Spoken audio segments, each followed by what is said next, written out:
കാസർകോട്ടെ ഒരു ഗ്രാമം മുഴുവൻ ചെണ്ടമേളത്തിന്റെ ലഹരിയിലാണ്. കുട്ടികളും പ്രായമായവരുമടക്കം 100ഓളം പേരാണ് ഈ വേനൽ അവധിക്കാലം വെറുതെ കളയാതെ ചെണ്ട അഭ്യസിക്കാൻ എത്തുന്നത്. കാസർകോട്ട് നിന്ന് അർജുൻ ഹേമ തയ്യാറാക്കിയ റിപ്പോർട്ട് കാണാം.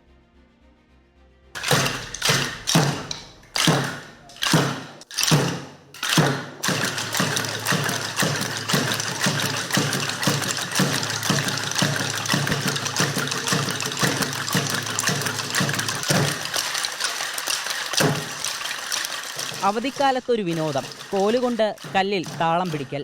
8 വർഷത്തെ ഇടവേളയ്ക്ക് ശേഷം ഇത് 2ാം തവണയാണ് ചെണ്ടമേളം അഭ്യസിക്കാൻ ഒരു ഗ്രാമം തയ്യാറെടുത്തത്. തിങ്കളാഴ്ച ഒഴികെ എല്ലാ ദിവസവും മേളപ്പൊലിമയിൽ ബഹുക്ഷേമമാകും.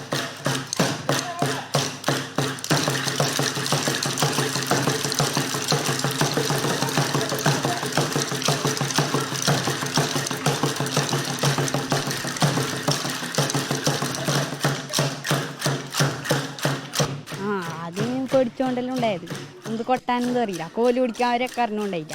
പിന്നെ ഇവിടെ വന്നിട്ട് മെല്ലെ മെല്ലെ കൊട്ടി പഠിച്ച്, പിന്നെ വീട്ടിൽ നിന്ന് കുറച്ച് ഇങ്ങനെ കൊട്ടിയിട്ട് ശരിയാക്കി. എനിക്ക് ഇവിടെ വരുമ്പോൾ കുറച്ച് ശരിയാക്കി. ഞാൻ സെക്കൻഡ് പഠിക്കുന്നത്, 2ാമത് പഠിക്കുന്നത്.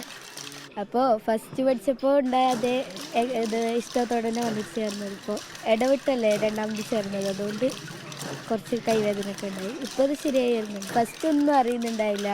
പിന്നെ നമ്മൾ തെറ്റുമ്പോൾ അവർ വന്ന് മാഷ് വന്ന് ശരിയാക്കി, ഇതങ്ങനെയല്ല എന്ന് പറഞ്ഞ് ശരിയാക്കി എടുക്കുന്നുണ്ട്. ഉദുമ കൊക്കാലിൽ രാത്രി 7 മണിക്ക് തുടങ്ങുന്ന വേറിട്ട കാഴ്ചയാണിത്. ഷൺമുഖ ആർട്സ് ആൻഡ് സ്പോർട്സ് ക്ലബിന്റെ നേതൃത്വത്തിൽ നടത്തുന്ന ഈ പരിശീലനം ഇനി വരുന്ന ഒരു വർഷത്തോളം നീളും. ഇപ്പോൾ 2ാമത്തെ വെച്ച് സ്കൂൾ മധ്യയിലെ വേദന അവധിയായതുകൊണ്ട് കുട്ടികൾക്കെല്ലാം ഒരു പഠനത്തിന് മീതെ വേറൊരു ക്ലാസ്സും കൂടി നമുക്കറിയുന്ന ക്ലാസ് കുട്ടികൾക്ക് കൊടുക്കാൻ വേണ്ടിയിട്ട് ഇപ്പോൾ 2 മാസം വരെ എല്ലാ ദിവസവും ക്ലാസ് കൊടുക്കും. 2 മണിക്കൂർ. ശേഷം സ്കൂൾ തുറന്നിട്ടുമ്പോൾ അവർക്ക് പഠിക്കുന്ന വിഷയത്തിന് അവർക്ക് സ്കൂൾ വിദ്യാഭ്യാസത്തിന് യാതൊരു ബുദ്ധിമുട്ടുമില്ലാത്ത തരത്തിൽ ലീവുള്ള ദിവസം, ചിലപ്പോൾ ശനിയോ ഞായറോ, ബാക്കി ഇടയപ്പെട്ട ലീവ്, പിന്നെ ക്രിസ്മസ് ലീവ്, ഓണം ലീവ്, അങ്ങനത്തെ എല്ലാ ദിവസത്തിലാക്കി അങ്ങനെയാണ് ഇത് മുമ്പിലോട്ട് കൊണ്ടുപോയിട്ട് കഴിഞ്ഞ പ്രാവശ്യം കൊണ്ടുപോയിട്ടുള്ളത്. ഇപ്രാവശ്യം അതേപോലെ ചെയ്യണമെന്നാണ് നമ്മുടെ ആഗ്രഹം. പ്രായഭേദമന്യേ എല്ലാവരും പിന്നെ ഇപ്പോൾ ചെണ്ടമേളം എല്ലാ ദിക്കിലും ഇങ്ങനെ നടക്കുന്നുണ്ട്. അപ്പോൾ ഒരിക്കലും ഒരാഗ്രഹം അങ്ങനെ അത് നടന്നോട്ട് പറഞ്ഞിട്ടാണ് മുമ്പിലോട്ട് കൊണ്ടുപോകുന്നത്.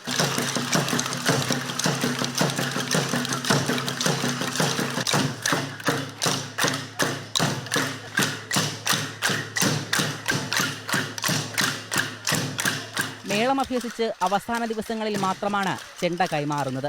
കലാപരമായ കഴിവുകൾ പിന്തുണയ്ക്കുന്നതിന് പിന്നിൽ ഒരു കൂട്ടായ്മയുടെ കഥയുണ്ട്.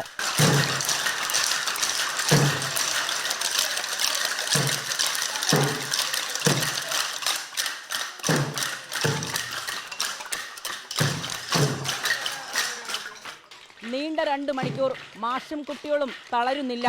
പഠനത്തിലുപരി ഇവിടെ നടക്കുന്നത് നല്ല ഉഗ്രൻ ആവേശം. ദൃശ്യങ്ങൾ പകർത്തിയ വീഡിയോ ജേർണലിസ്റ്റ് രഞ്ജിത്ത് മിന്നിപ്പാടിക്കൊപ്പം reporter Arjun Hema, in reporter, Kasaragod.